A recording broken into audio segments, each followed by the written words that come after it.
ny mofinaina isan'andro atolotry ny mpitandrina rakotina valina maoly.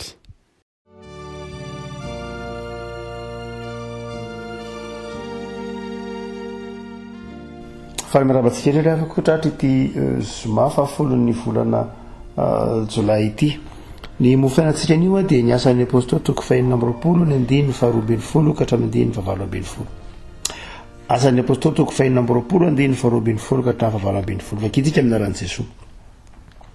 Ary tamin'izany raha nakany Damaskosy aho nitondra fahefana sy teny izay efa azoko tamin'ny lohan'ny mpisorona, ka noho nylay nitatao vovonany ny andro re-mpanjako dia hitako teny an-dalana fa indro nisy mazava avy tany an-danitra na nielatrelatra manodidina ahy mba amin'izay niaraka tamiko mihoatra ho ny famirapiratra ny masoandro. Ary efa lafy tamin'ny tany izay rehetra dia nandry feo nilaza tamiko aho nanao tamin'ny teny Hebreo hoe: Saoly, Saoly, nahoana anao no manenjika? Zavatra sarotra aminao nanipaka ny fanondronana.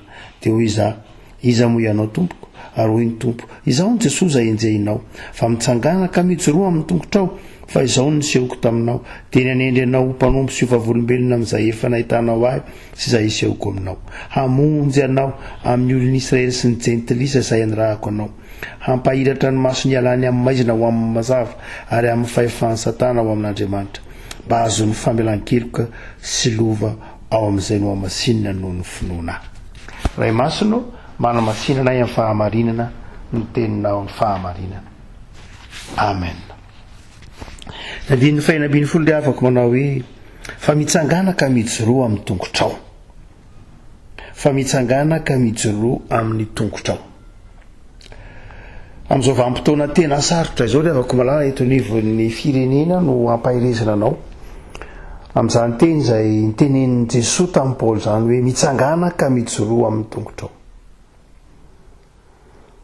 Fantatra fa mafy dia mafy ny zavatra setrantsika ankehitriny, miparitaka dia miparitaka ny otrikaretina, ary manapetra avokoa na ny siansa, manapetra avokoa na ny fitaovana hoety miasa, manapetra ny herin'olombelona, manapetra ny zakan'ny vatana, ary amin'ny fotoana tahaka izao mihitsy no tena atsapahan'ny olombelona, atsapahantsika fa tena manapetra isika. Tsy arak'izay mety ho eritreretintsika na takatra an'izantsika na vitantsika, fa amin'ny fotoana tahaka izao no tena ahitantsika fa manapetra isika. Ary dia eo amin'ity asan'ny toko fahaenina amby roapolo ity indrindra koa no heveriny apôstôly Paoly na i Saoly fa zay ny aminy, zay ny fetra, ninjera teny ambony soavaly izy. Atoandro be nanandro, atoandro be ny andro ao anatin'ny heriny sy ny fahefany izy, ary ny heveriny mihitsy fa mety no ataony ninjera teny ambony soavaly izy. Ny fitantarany asan'ny apôstôly toko fahasivy azy, lavo tamin'ny tany izay rehetra. Anasehony fa lavo tamin'ny tany Saoly, izy rehetra. Ary dia tao anatin'izany fahalavona zany, zany fahalavona asehony mihitsy hoe nahazo ny rehetra zany no nitenenany tompo manokana tamin'ny Saoly. Tsy tamin'ny rehetra izay lavo akory, ny rehetra ny lavo, fa i Saoly kosa no nitenenany tompo manao hoe: mitsangana ianao ka mijoroa amin'ny tongotrao. Inona dikan'io teny io ry havako malala? Mitsangana ianao ka mijoroa amin'ny tongotrao. Dikany voalohany indrindra dia izao: mitsangana ianao ka mijoroa amin'ny tongotrao, fa tsy faharesena ny dikan'izao, fa fandresena. Ny fitantaran'ny asan'ny apôstôly fahasivy azy dia teny ambony soavaly Paoly na i Saoly no ninjera, ary ny dikan'ny fahalavona dia mitovy dika amin'ny hoe faharesena, mitovy dika amin'ny hoe resy, tsy mahita na inona atao. Dia eto ny tompo ny teny manao hoe: mitsangana ianao fa tsy faharesena ny hevitrao, fa fandresena. Mitsangana ianao fa tsy faharesena ny hevitrao, fa antso. Ary dia io nitenen'ny tompo io manao hoe: irahika ianao, hampahiratra ny masony hiala maizina ho amin'ny mazava. Mitsangana ianao fa tsy faharesena ny dikan'izao, fa antso. Rehefa koa malala ndraindray ny kristianina na ndraindray ny mpino tsy mety manaiky ny antson'Andriamanitra, tsy manaiky ny fahefan'Andriamanitra raha tsy lava amin'ny tany. Izany hoe misy lafin-javatra ndraindray averan'Andriamanitra andalo amin'ny fiainantsika mba hampahiratra ny masontsika fa Andriamanitra miantso antsika. Ary dia eto ry havako malala dia mampatsiaro antsika an'izany ny tompo fa Andriamanitra tsy ratsy fanahy akory. Andriamanitra fitiavana. Andriamanitra tsy nikapoka ny mamaika azy, tsy nialasazy ny mamaika azy. Tsy izany ny Andriamanitra ny kristianina. Ny Andriamanitra ny kristianina Andriamanitra fitiavana. Ny mahamaika an'Andriamanitra dia ny mahitantsika sambatra, mahitantsika faly eo aminy. Ny Andriamanitra ny kristianina sy tahaka ny Andriamanitra ny mpanompo sampy hoe faly mahita ny fankiry firen'ny olona, na faly ampiseho herina, na faly ampiseho ataontsika hoe fahefana. Tsy li-pahefana Andriamanitra tsika ka faly ampijaly na hanapatra fahefana amin'ny olombelona. Tsia fa fitiavan'Andriamanitra. Vitan'Andriamanitra nanafoana ny tenany tamin'ny alalan'i Jesosy zanany satria tia antsika olombelona izy. Noho izany raha misy zavatsarotra lalovana tahaka tony lalovan'ny Paoly tony dia ny heviny dia izao: raha toka navelan'ny tompony enjera, raha toka eto moa izany ny apôstôly Paoly dia miteny manao hoe rehefa nahita ny voninahitr'Andriamanitra dia lavitra amin'ny tany. Tsy naverin'ny teneny hoe teny ambony soavaly ange izay ao amin'ny asan'ny apôstôly toko 7 ny tantarainy an'izany. Fa amin'ity toko 4 ity rehefa nitantarazany tamin'ny Festos sy Agripa izy dia nitantarainy fotsiny hoe lavo izahay teo anatrehany voninahitr'Andriamanitra, lavo izahay rehefa nahita ny famirapiratry ny voninahitr'Andriamanitra, lavo izahay. Dia ny hevitry ny fahalavonay dia izao kai antson'Andriamanitra. Havako malala andro zavatsarotra lalovantsika izao dia mitototo atsy mitototorotsika menakafy fa mametrafa fanontaniana amin'ny antson'Andriamanitra. Sao dia any amin'ny antson'Andriamanitra koa lahy misy zavatra tsy efantsika. Sao dia any amin'ny antson'Andriamanitra koa lahy misy zavatra tsy sapatsika. Fa hoy ny tompo amintsika amin'izao ady sarotra tsy haintsika izao ry havako malala, mitsangana ianao dia mijoroa ianao fa antson'Andriamanitra ny hevitro zavatra izao. Antso ho an'izao tontolo izao, antso ho an'ny fiangonana, antso ho amin'ny mpino. Izay no hevitro zavatra izao ry havako malala. Koa dia tsy eritreritra izao varanaretina izao na izao zava-manahina lalovantsika izao ho zavatra fetra farany, fa ndia handray tonteny ny tompotony manao hoe ndia hitsangana, ndia hijoro fa antson'Andriamanitra. Antso an'ina ry havako malala? Antso ny fitiavana. Ndia hamafisina ny fitoriana ny filazantsara, hamafisina ny fifankatiavana, hamafisina ny firaisam-pirenena, hamafisina ny fifanampiana. Antso ry havako malala. Noho izany mampahiry ianao hoy ny tompo manao hoe mitsangana ianao ka mijoroa amin'ny tongotrao fa antso ny hevitra izao. Fa ny faharoa ry havako malala, ndika ny titeny ihany koa mitsangana ka mijoroa amin'ny tongotrao dia izao ry havako malala, tsy enatra izao fa voninahitra. Tsy enatra izao fa voninahitra. Rehefa lavitra amin'ny tany ireo Paoly sy ny mpiara-dia taminy, ndika ny fahalavona foa ry havako malala dia enatra. Izay raha teo dikany teny hoe ota lavo, enatra ny dikany fa fambaraka ny dikany. Na ianao mandeha tsotrena an-dalambe fotsiny izao raha ka menjera amin'ny tany, poto izay ny fezakazako ao na dia marary tahaka n'inona azy, dia poto izao ny fefenanao, menatr'olona nitsangana. Mainka fa lehilahy lehibe tahaka ny Paoly na ry Saoly, fahaseho, mpampianatra université, olona ambony, nenjera tao andro-benanahary, menatr'olona. Ny olona rehetra ka nahita hoe naniny endragabe iny nenjera, enatr'olona. Dia hoy ny tompo tamy manao hoe Saoly, mitsangana ianao mijoroa amin'ny tongotrao fa tsy enatra fa voninahitra. Ry havako malala, ndraindray ao anatin'ny valanaretina tahaka izao ny olona dia mety hoe menatra, ay tao marary, tao milahatra ery, tao any ty mahazo an'ity fireneny ity, tao izao arivo ny vo, tao izao ny ry havako malala, eto amin'ny hazo fijaliany Jesosy Kristy tompo, fa rehefa antso io tsy mahamenatra ry havako malala, voninahitra ny antson'andriamanitra azay ny tenen'ny tompo nge hoy izy manao mitsangana ianao de mijoroa fanendry ianao a ovavolombeloko ianao amonjy ianao a amin'ny jentrisa aniraka anao a ary asehoko amin'ny olona rehetra ny fitiavako anao asehoko fa resy ny fahefan'ny satana no zany tiavako malala rehefa mijoro amin'ny tongotra isika rehefa mijoro isika amin'izao toy zavatra izao dia matoky fa io ambaran'ny tenin'Andriamanitra io tsy enatra riavako malala ny antson'Andriamanitra fa voninahitra aza menatra ny ovavolombelon'ny tompontsika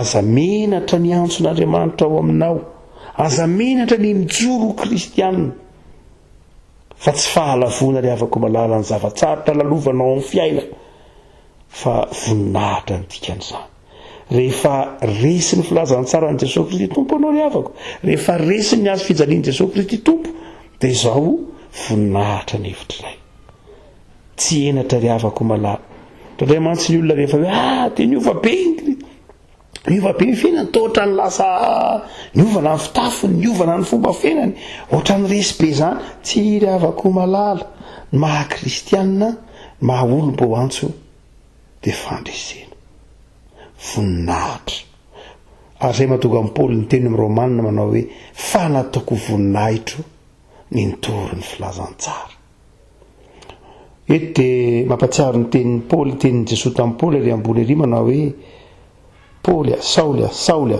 zavatra sarotra aminao ny anipaka ny fanondronana andiny fahafatambin'ny folo tapany farany ny fanondronana avako malala dia fitaovana iray tahaky ny karavasy tsika ty Madagasikara rehefa mandroaka omby manosy miosy tanimbary na miasa tany na mitarika ragiragy na tahaka izany dia mampiasa karavasy tsika na mandroaka sarety dia mampiasa karavasy tsika fa ny jiosy kosa tsy mampiasa karavasy fa mampiasa fanondromana tsondromony amin'iny fanondromana iny ilay omby dia miamazoto raha malaindaina satria marary fitindrona lavalava ny fanondromana dia azo lavalava misy maranitra ny lohany tahaka eo ami'ray metatra mahery-kely eo ny alavany ray metatra sasany eo ny alavany dia tsondromony amin'iny ilay omby raha somary malaina na kamokamo na manao be mitsomo tsy mety azy dia tsondromony amin'iny dia hoy mitompo tamin'ny Saoly eto manao hoe Saoly miantso anao a zavatra sarotra aminao rehefa antsony ianao ny anipaka ny fanondronana zany hoe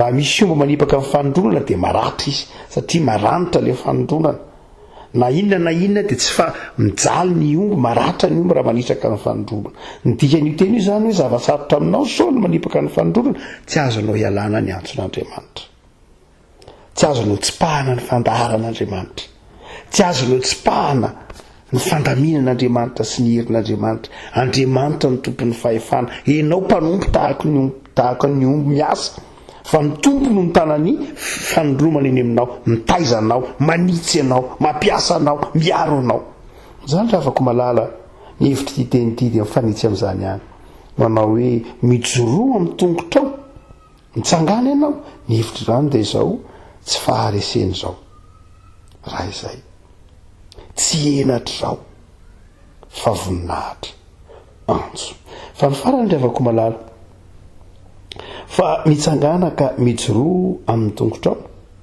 ny dikan'io riavako malala ny dikan'ny fahatelo dia ity riavako malala tsy fatiantoko izao fa tombony tsy fatiantoko izao fa tombony mitsangana ianao ka mijoroa amin'ny tongotrao fa tsy fatiantoka ao anao mihitsy izao fa tombonao anao aza tao anatin'ny voninahiny apôstôly Paoly araka ny volazantsika raby citoyen romanina olona ambony fototr'olona lehibe tany Tarsosy nanana izay na izy azy raha tsy zany tsy nahavita naka taratasy nitondra fahefana izy nankany Damaskosy avy amin'ny loha ampisoana olona toteny nefa io lavy tamin'ny tany ninjera tamin'ny tany toy ny milaza fa zava-pony zany rehetra zany ary efa nytenen'ny Paoly amin'ny Filipianina manao hoe nataoko taimboraka ny zavatra rehetra nataoko fatiantoka ny zavatra rehetra fa ny tombo no anazy dia izao zany eo na tamin'ny tombo no zany riavako malala dikan'ity hoe mitsangana ka mijoroa amin'ny tongotrao dia izao tsy matiantoka ianao manaraka an'i Jesosy lavy tamin'ny tany asa matsiaro vomafy matsiaro fa izao ry afako malala tsy fatiantoka ny miaraka amin'ny tompo fa tombony. Hoy apôstôly Paoly manao hoe nataoko fatiantoka amin'ny zavatra rehetra mihoatra ny atsarany Kristy fa tombony ho ahy na dia ny fahafatesana azy. Noho izany ry afako malala amin'izao vanim-potoana sarotra lalaovantsika izao dia mandala zava-tsarotra ny firenena, betsaka ny marary, betsaka ny lany vola, betsaka ny ravarena ran'izandray amin'ny toe-javatra iainana ankehitriny. Tsarovy ry avako malala fa antso anao izao dia tsy fatiantoka ho anao. Rehefa antso ry afako malala tsy mamono antoka. Na inona rehefa antso tsy mamono antoka. Ampafiry ny zavatra lanin'ny olona eny amin'izao tontolo izao, ampafiry ny lanin'ny olona eny amin'ny filalaovana, ampafiry ny lanin'ny olona amin'ny zavatra tsy dia manahona na fahasalamana na vola na harena na inona betsaka ny antanin'ny olona. Zany ry afako malala maika fa ny eo amin'ny tompo. Zany ry afako malala dia izao nambaranao zao zava-tsarotra lalovanao zao, zao zavatra mety lalovanao zao dia izao tsy fatiantoko izao fa tombony aza satria antso, satria fitezana. Mandiana ry avako malala matoky ny tompo amin'izao zava-tsarotra mety lalovanao zao na inona ny fiainana isan'andro dia izao tazoty izao tenin'ny tompo izao fandaran'Andriamanitra ny fiainanao tsy faharesena akory, tsy fatiantoka akory, tsy enatra akory, tsy manatoerana amin'ny fiainan'ny mpanompon'Andriamanitra na ny enatra na ny fatiantoka na ny faharesena fa ny mpanompon'Andriamanitra olom-bo antso tahaka anao dia izao no heviny fiainany antson'Andriamanitra. Inona dika izany ry afaka malala? Fandresena voninahitr'Andriamanitra ary tombony aza dia mandehana ny fanetretena dia mitsangana ka mijoroa amin'ny tongotra. Ivavaksika tompo avosotranao amin'izahay noho ny amin'ny antso izay niantefa tamin'ny Saoly na i Paoly arimby aminay koa ankehitriny. Antso ny fandresena, antso manaisitra ny akiviana sy ny tahotra aty anatinay, antso mampijoro anay, antso mampatsiaro fa na inona zavatra sehatranay ankehitriny na avy ny fiarahamonina dia antoka ao anay ianao, antoky ny fandresenay, antoky ny tombony ho anay ary antoky ny voninahitra ao eo amin'ny fiainanay. Dia rakofo ny ranao Jesosy zahay ary aoka ho tsapan'izay rehetra fanerasera aminay, ny filazantsara ambaranay amin'izy ireny ary ho hitan'izy ireny ny mazava izay atafinao anay. Ka hiteny tahaka ireo mpanomponao nahitany Zakaria mpaminany izy manao hoe mba hiaraka aminareo koa zahay fa fantatray fa miaraka aminareo ao aminareo eo akaikinareo Andriamanitra. Dia meteza tompo hiandany aminay ary izao zavatra lalovana izao dia aoka ho tsapanay tompo. Ampatsy ivony mandrakariva fa antso anay, antso ny fitiavanao amin'ny voninahitra, antso ny fitiavanao amin'ny fandresena ary antso ny fitiavanao ho amin'ny tombony ao aminao Jesosy dia ny fanarahana anao. Ka hitenenanay tahaka ny mpanomponao hoe ay Jesosy ampizay. Misaotra Jesosy. Amen.